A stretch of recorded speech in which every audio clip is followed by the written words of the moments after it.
Welcome back to Hannity. One of the left's favorite activists is now calling for jihad against President Trump. How nice. Linda Sarsour, the Islamophobia hustler who helped organize, remember that anti-Trump women's march on Washington, is now under fire for comments she made at the annual Islamic Society of North America convention in Chicago. Watch this. I hope that when we stand up to those who oppress our communities, that Allah accepts from us that as a form of jihad, that we are struggling against tyrants and rulers, not only abroad in the Middle East or in the other side of the world, but here in these United States of America, where you have fascists and white supremacists and Islamophobes reigning in the White House. Our number one and top priority is to protect and defend our communities. It is not to assimilate and to please any other people in authority. Our top priority, even higher than all those priorities, is to please Allah and only Allah. Remember, this is the same Linda Sarsour that the Obama administration identified as a, quote, champion of change. Isn't that sweet? Joining us now is the founder of Act for America, Brigitte Gabriel, and from the Islamic House of Wisdom, Imam Muhammad Ali Elahi. It's great to see both of you. Let's start with you, Imam Elahi. Wow, for her to say in that clip, basically our goal is not to assimilate. We don't answer to any push for assimilation. We answer to the greater calling of Allah. She uses the word jihad, and I understand for Muslims that can mean striving and trying and struggling, but for most Americans to hear jihad, it has a different connotation. She understands that clearly. She's a sophisticated player. Do you defend what she said about this president and really about this country in that soundbite? You know, jihad is an Arabic word mentioned both in the Quran and the Bible. Brigitte, she is from Lebanon. She knows Arabic, and she knows this word is mentioned also in the Bible. If you leave it for us, jihad means to be a better person, more honest, more truthful, and more trustworthy. But, of course, if you leave this jihad for ISIS, leave the Quran for ISIS or Bible for KKK, they have different interpretation of it. I'm not representing for Linda, but I think she is expressing her frustration when we have a president that he is putting ban on 6 countries that they are victims of terrorism and rewarding the biggest founders of terrorism in the world. Let me guess. That brings frustration. It's obvious. Okay.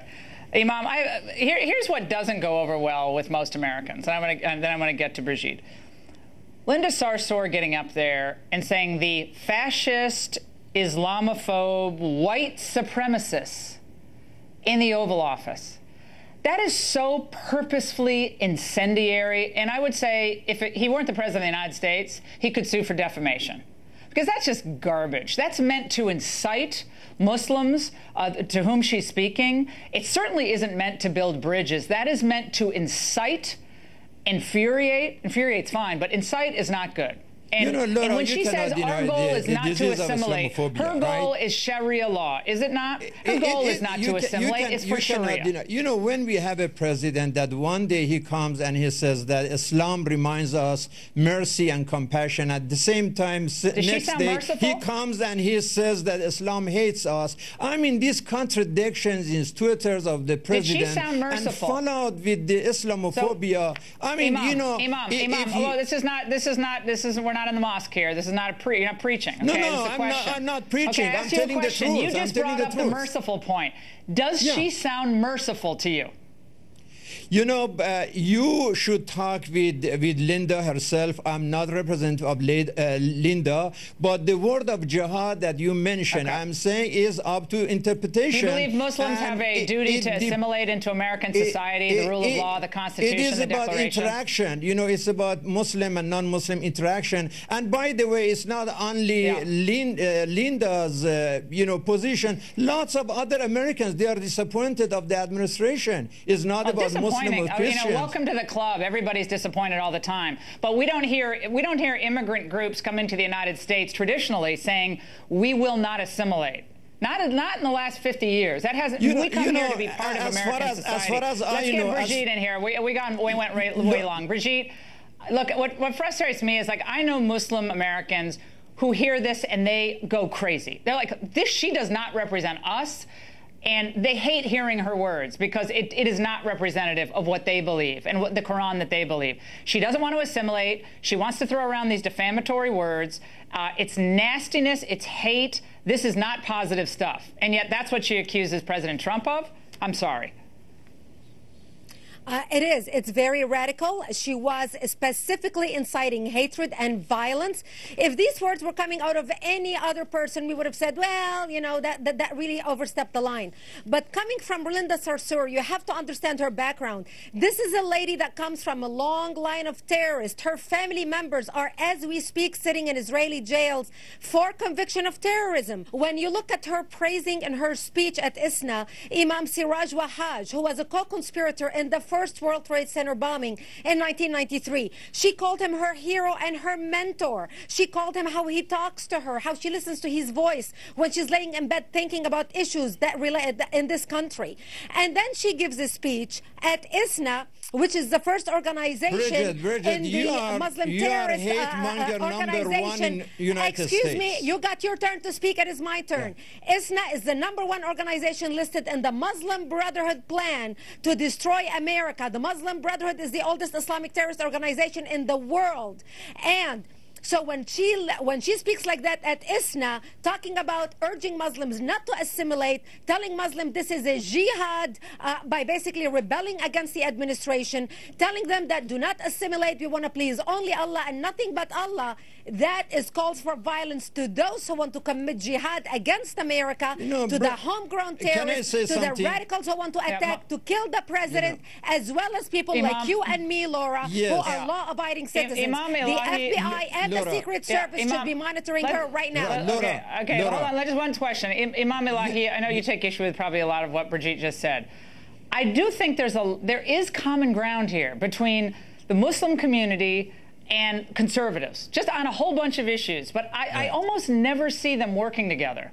I'm just talking about whether it's on social issues or the family or religious liberty. It seems like the liberals are the ones who should be fighting with the Muslims on a lot of these issues. But instead, we got women like Linda Sarsour, who I think drive a wedge between good Muslims who want to be part of the American society, they do want to assimilate, and American citizens who are very welcoming and very generous, as long as you're not inciting violence, as long as you're patriotic and you want to be part of this great, crazy representative democracy experiment. But she drives a wedge. I don't think that's helpful. Yeah, Laura, first of all, the reason of this separation are people like this, Bridget, that are always talking about hate and hate-mongering and negative. I mean, Bridget, you are coming from Lebanon. You are coming, please listen. Let me finish. You're just coming from Lebanon, immigrated to this country, almost the same years that I immigrated to the United States, and you say that you believe in Bible, but always you are talking about hate and propaganda. What happened to love your neighbor? Or even love your enemies? And this is really the reason. Yesterday, yes, Laura, we had an interfaith interaction at the Islamic House of Wisdom. We were talking about all these similarities that we need to work together and build bridges, because we as Muslims, we believe in Constitution. We believe in the Declaration of Independence that says all men are created equal. Okay, so why don't you denounce her one then? nation. And is it like somebody like Bridget, is it telling us that is all jokes and she doesn't believe? We believe in these values, but America is not only about money. America is about value. America is about integrity. I take you at your word, but my question is, when you hear someone like her, then why don't you denounce her? Why don't you just say, it's an outrage, and I denounce what she says about not assimilating, about the white supremacy, about the jihad against the. Why don't you denounce that? Why do you always make excuses for people like that? We need to talk. If it means to promote violence, we all, of course, condemn that. But if that means to struggle against ignorance and arrogance and injustice and racism and poverty and war and terrorism, so you won't denounce her. This is what I'm saying. We always make excuses. We are on the same page. page. We are on the same page. I mean, how can you put ban on those who are victims of terrorism, right? But then you go to Saudi Arabia and dance with the dictators and provide them with $110 billion of arms. That doesn't make sense. Well, guess what? You know, if I keep saying this, if people don't like this country, if we're a white supremacist, evil, horrible, rotten country, I do not know why we have millions and millions of people who want to come here, including many people from Muslim countries. They seem to want to come here, want to settle all over the United States, and yet they come here and they say, we don't want to assimilate, we want to do jihad, You know, I don't get it. Don't come here. If it's a rotten, awful country, don't come here. Everybody in this country is an immigrant. We're out of time. We can do the show for an hour. Brigitte, Imam Elahi, we really appreciate both of you. We'll have you back. Thank you very much. And coming up, radical leftist agitators wreaking havoc at the G20 summit. New York Mayor Bill de Blasio is defending his decision to join in on the protests. Isn't that great?